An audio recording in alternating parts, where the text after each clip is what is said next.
All right, folks, we're starting chapter 7. This is a jam-packed chapter, much in the way chapter 5 had a lot of things in it. If we were doing general chemistry, we would spend maybe a month and a half, 2 months on chapter 7. So we'll probably spend 2 weeks on this. I've divided the homework up. These first 4 sections in the book I put into assignment 7A. They're really chemical reactions and energy. We haven't talked about that yet. So this is energy. And we take a little bit of a detour here and say, well, let's talk about how fast reactions go. And then we come back to this last idea, which is sort of how far do reactions go? We have a fancy name, equilibrium or equilibria. So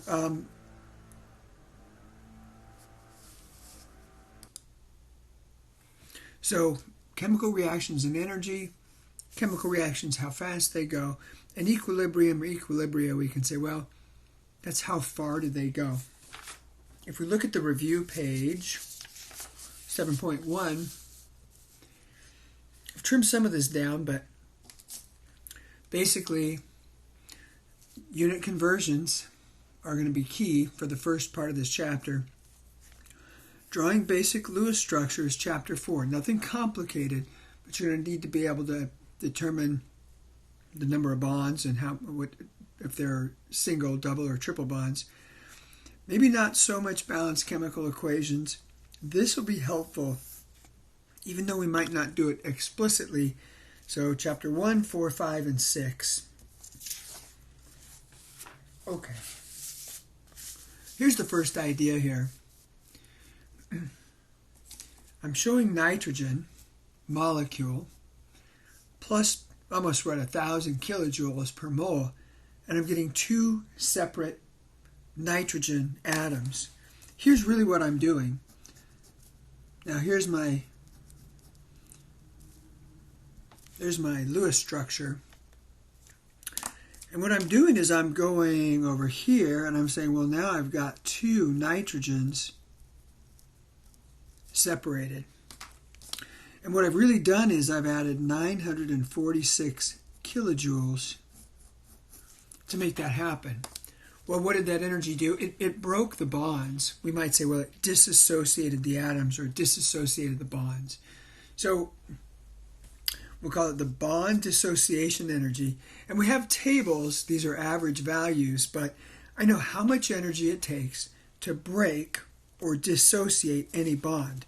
I'm not talking about atoms here. I'm saying, well, if I have one nitrogen-hydrogen bond, or one nitrogen-nitrogen, or one nitrogen-oxygen, here there are double bonds and triple bonds and so on. There's that 946 kilojoules to break the triple bond between nitrogen. So, let's look at some sort of semantics of this. Now, if I think about, here's a bond. If I'm going to break that bond, I want you to think, do I have to put energy in or does energy come out? Well, you can think of this silly model.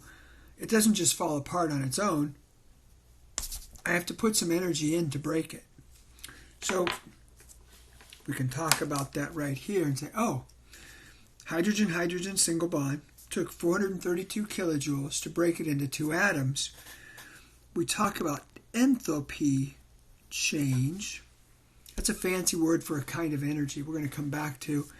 The symbol for enthalpy is H. And it says, to make that happen, I needed positive 432 kilojoules per mole. Here's a way to think about it. I had to put in 432 kilojoules to make that happen. Same thing here. Oxygen, I can say the enthalpy change is 498 kilojoules per mole. I had to put energy in to make that happen. NH3 gets a little trickier. Why am I putting a 3 there? And where'd the 391 come from?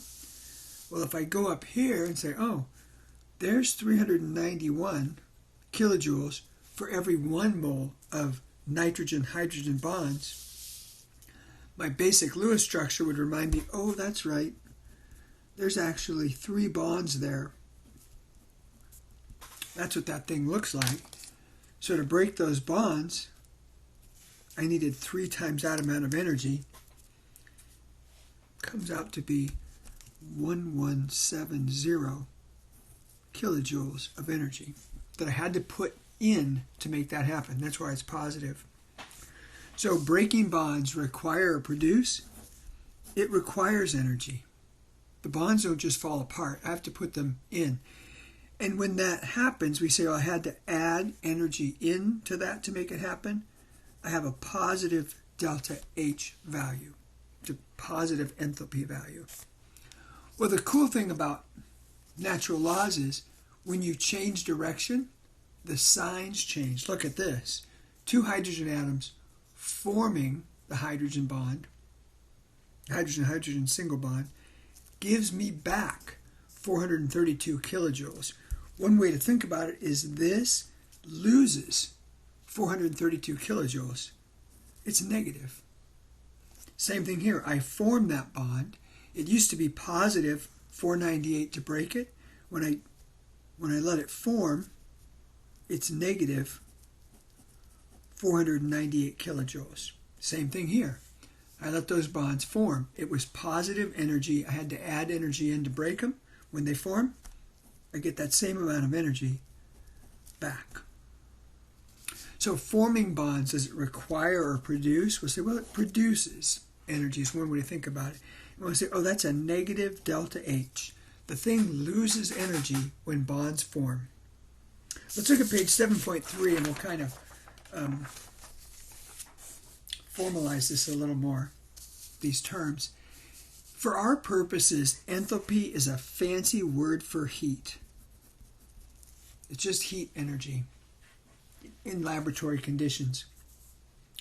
Which leads us to 2 other conditions.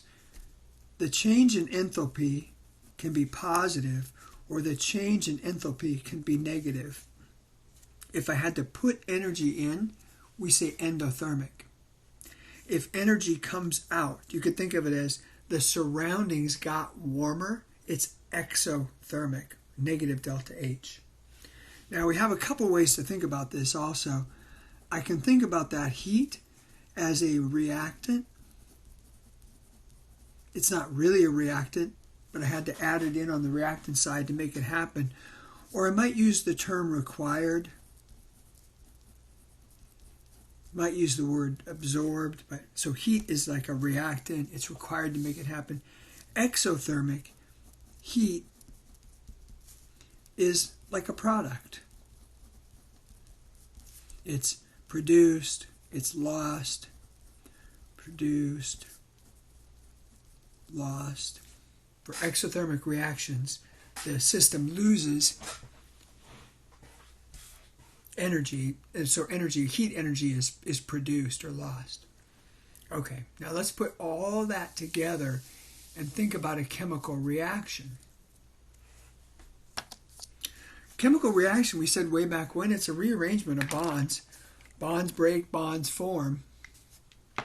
Well, I can get a pretty good idea of the amount of heat that would come out of or go into a reaction by sort of tabulating, well, I had to put a certain amount of energy in to break the reactant bonds. On the other hand, when the products bond form, I get some energy back. Say, oh, that's positive delta H, and formed is negative delta H. Put energy in to break them. When the new bonds form, I get energy out. So the math would look like this. We'll often say, well, I'm going to put this here, estimate. The change in heat for a reaction. And we often use the word estimate because not every bond is identical, but we have that table of average values.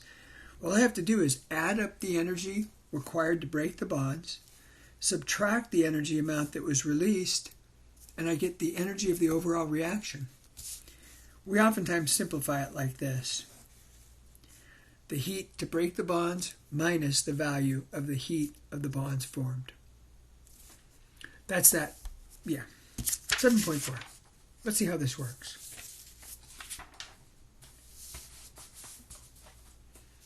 Well, this doesn't do me any good. I have to think about, well, what bonds broke? So I might, to clarify this,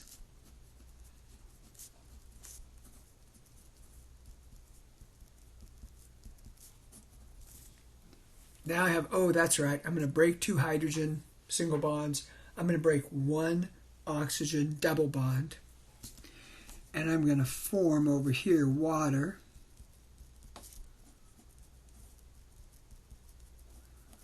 So there's my balance equation in terms of looking at the bonds that I've got to break.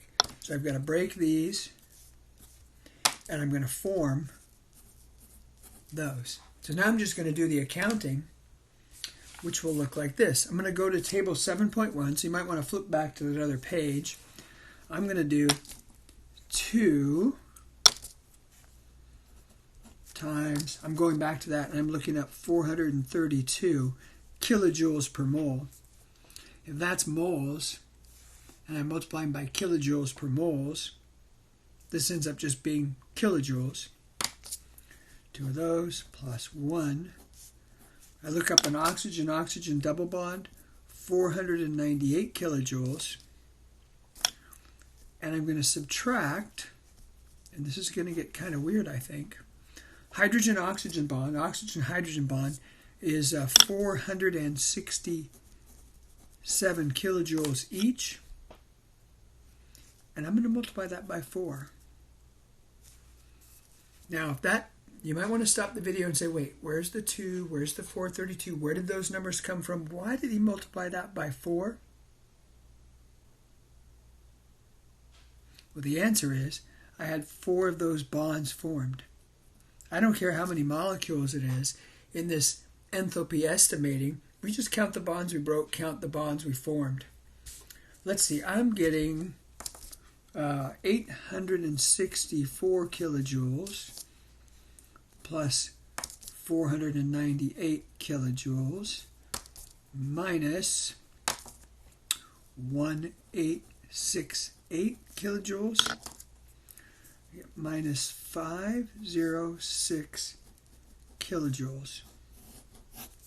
Now we say delta H for the whole reaction equals that. And we often say it's an estimate. We say, well, you know, not every oxygen-oxygen, hydrogen-oxygen bond's the same, but on average, that's pretty good. Now, the units get a little bit weird. We would probably write this like this. Delta H equals minus 506 kilojoules per mole. And that looks kind of weird. I've got 2 moles of hydrogen, 1 mole of oxygen, 2 moles of water. You might say, well, wait, what? 2 moles of what? Or 1 mole of what? Well, the way to think about it is this.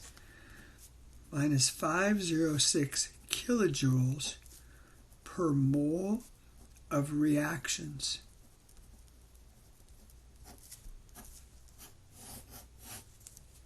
It seems a little bit weird, but that's the way we think about it. For 1 mole of reactions, it's just 506 kilojoules. Now that happens to be 2 moles of hydrogen, 1 mole of oxygen, 2 moles of water, but that's what that means, per mole of reactions. The next couple examples I think will help you sort that out. Do this. Let's skip problem 1.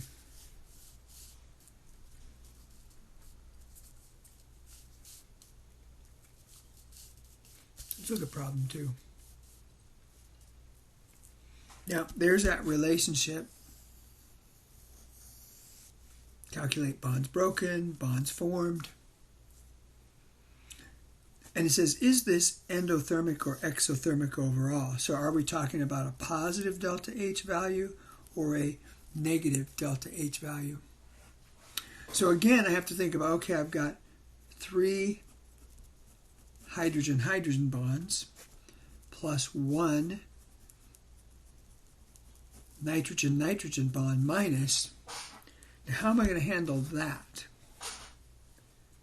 Remember, I'm only talking about bonds. It's going to look like this. 6 nitrogen-hydrogen bonds delta H for the reaction equals that. Now you might want to stop the video and go, wait, why did he do 6? Why are those positive? Why is that 3 and 1 and 6? Well, I'm sure you paused the video and thought about that and said, oh wait, 2 NH3s. There's ammonia. And there were 2 of them, which gives me 6 nitrogen-hydrogen bonds. Let's see, when I do this math, 3 times 432 plus 1 times 946 minus 6, 391. And I get minus 104 kilojoules. Minus 104 kilojoules per mole of reactions. And we may get sloppy and say it that way, even though that's what we really mean. I think the homework's fine with that. Okay. Now, is this endothermic or exothermic? Negative value must be exothermic. Let's do one more. Same thing, I've got to think about a basic Lewis structure here.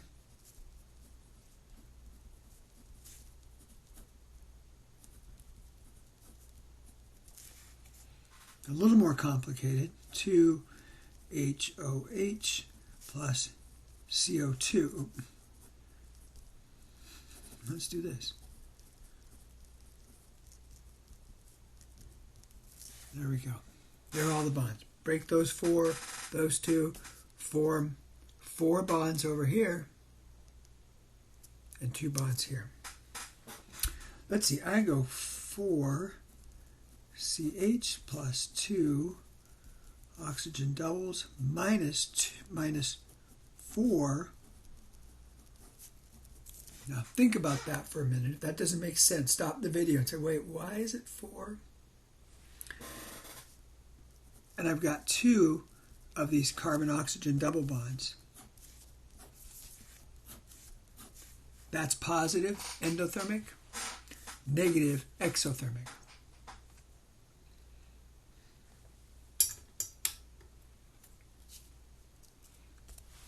Do the math. 4 times 413 plus 2 times 498 minus 4 times 467 minus 2 times 799.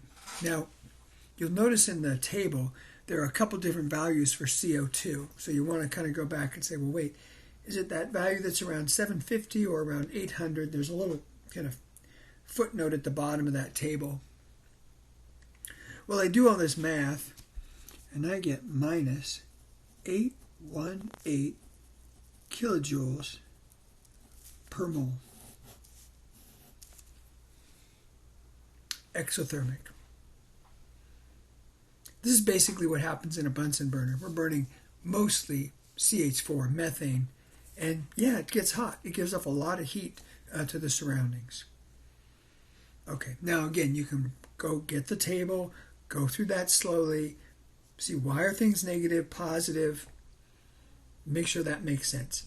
Now, there's another way to do this where we're given different information. If I look at page 7.6, I've got quite a different situation. I don't have any bonds to break here. That'd be 0. I've got some bonds to break there. Here I've got bonds forming, but they're not really covalent bonds. I'm probably not going to be able to look them up in a table. But look what they've given us. They've given us delta H for the whole reaction. So I effectively have a recipe for the whole thing. So here's what I want to think about. 4 moles of iron react with how many moles of oxygen? 3.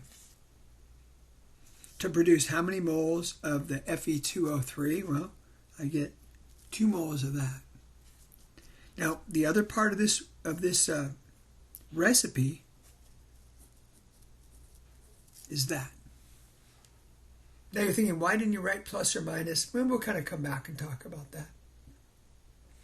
But we talked about before, thinking about in chapter 6, like, oh, this is a recipe. Oh, there's 4 moles to every 3 moles to every 2 moles to every 400 kilojoules. Now, there's another way to think about this. If I were to think about how many kilojoules a mole of iron, well, I could say, well, it's 400 over 4. There's 400 kilojoules for every 4 moles of iron. I could say, well, this recipe, if I'm not looking at the whole recipe, I'd say, well, there's 100 kilojoules per mole of iron. 400 kilojoules per mole of reactions, but then there's 4 moles of iron per mole of reaction. I could do the same thing here, and I'm going to assume there's 3 significant figures. 400 divided by 3 moles of oxygen, and 400 divided by, that's a 200, 2 moles. So there's my overall recipe. If I want to just look at one thing at a time, I can do that. Either way works perfectly fine. I'm going to do it both ways. First problem I'm going to do this way. Next problem I'll probably do that way. So here I've got this example. Here's my recipe, 4 moles to 3 moles to 2 moles to 400 kilojoules. And I actually got 46.8. So I can put this over here. 46.8 kilojoules. And it says, what's the mass of iron? So I think, okay, grams of iron. I'm back to chapter 1. Well, I don't know where I'm going to go with this, but I got to get rid of kilojoules. I could do this a couple of different ways, but I'm going to take that 400 kilojoules per mole, and I'm going to abbreviate reactions like that. So I'm going to say, well, it was 400 kilojoules per 1 mole of reactions. Now you might say, well, why did I put the negative number in there? Well, it's semantics. If I have a negative number in there, I'm going to get a mass of iron that's negative. And that won't make any sense.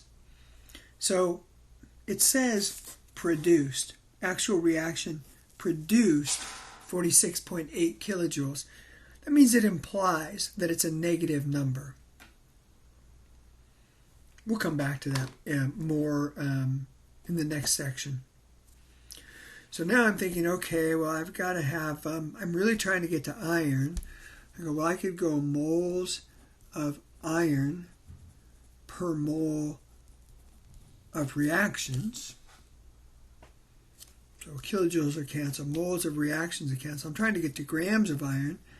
Well, grams of iron, mole of iron. Kilojoules cancel. Moles of reactions cancel. Moles of iron cancel. Boom. And I've got grams.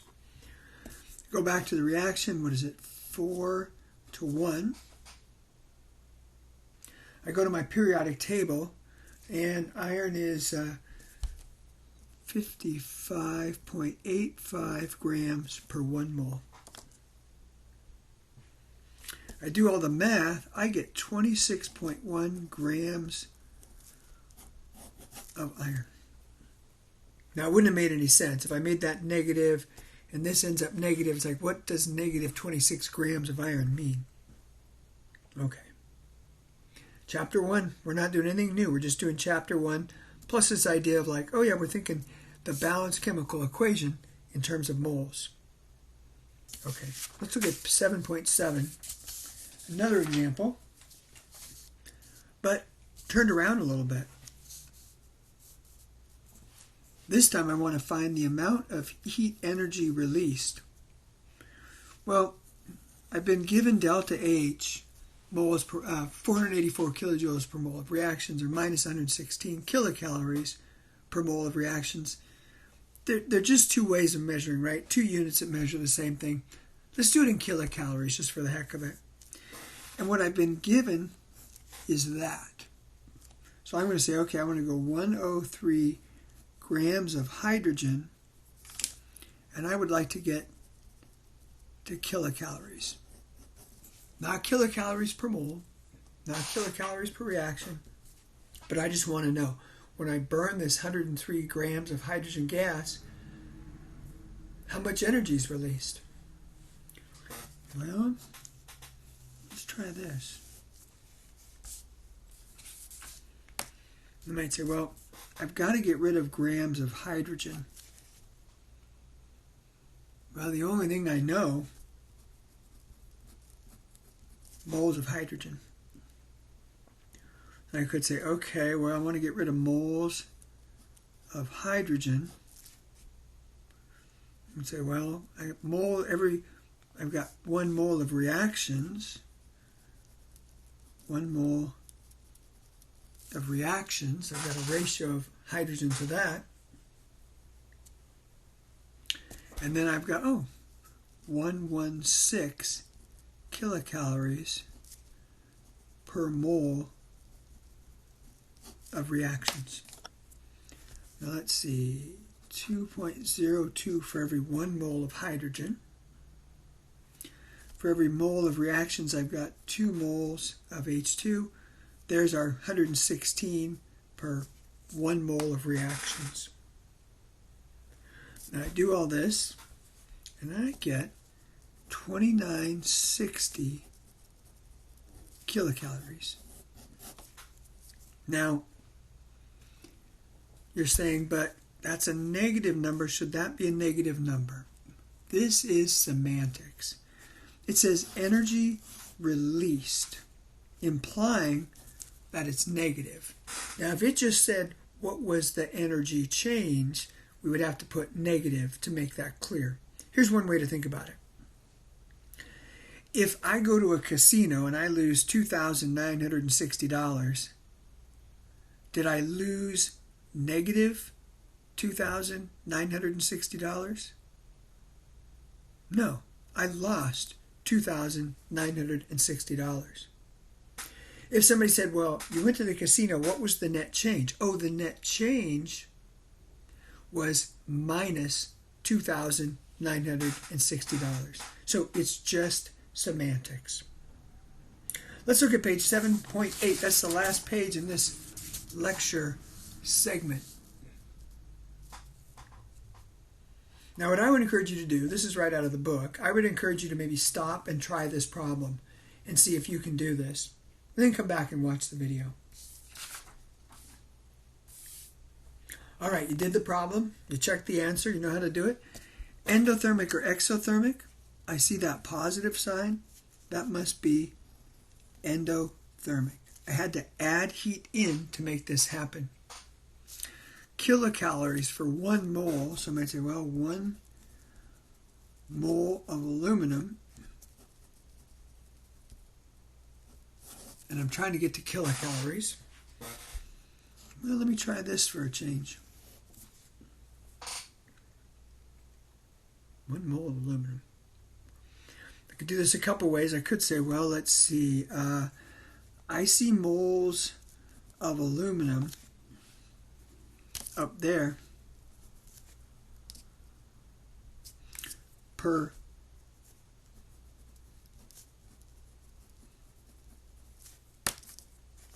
1 mole of reactions. I'd like to get rid of moles of reactions. And now I say, oh, wait a minute. There's kilocalories right up there. 8011.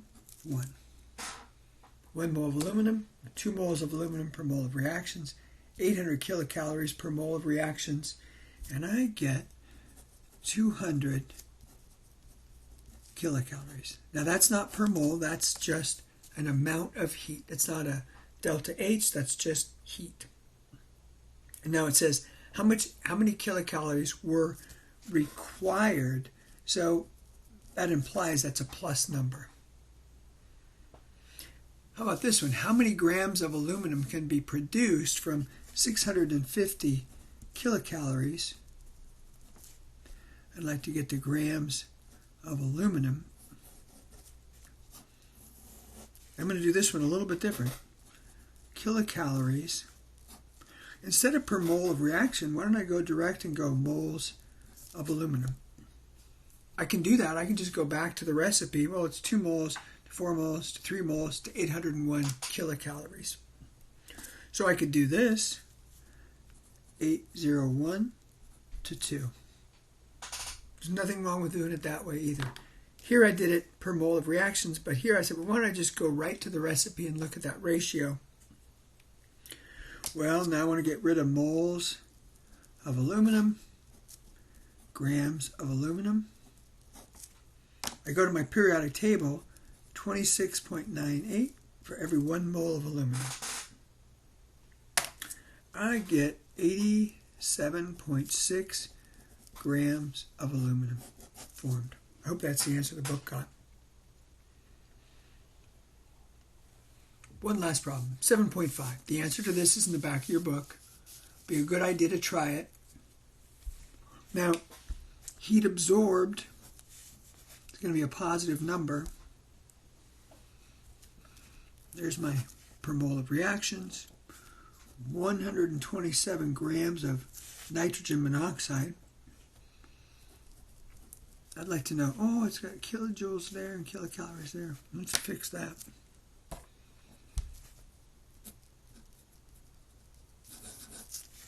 Kilocalories. Grams of that. Well, I think grams of nitrogen monoxide, moles of nitrogen monoxide. And then I might say, well, I've got kilocalories.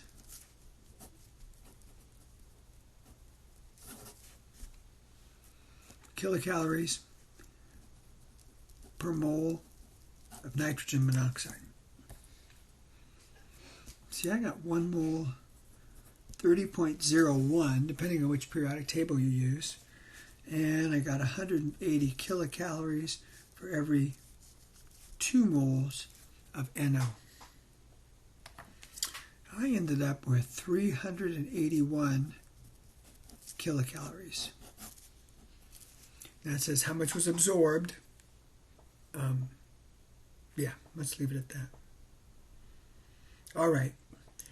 These are really just some accounting tricks, a little bit of Lewis structures, and Chapter 1, unit analysis. All right, the next section will be calculating some slightly different kinds of energy, something called Gibbs free energy.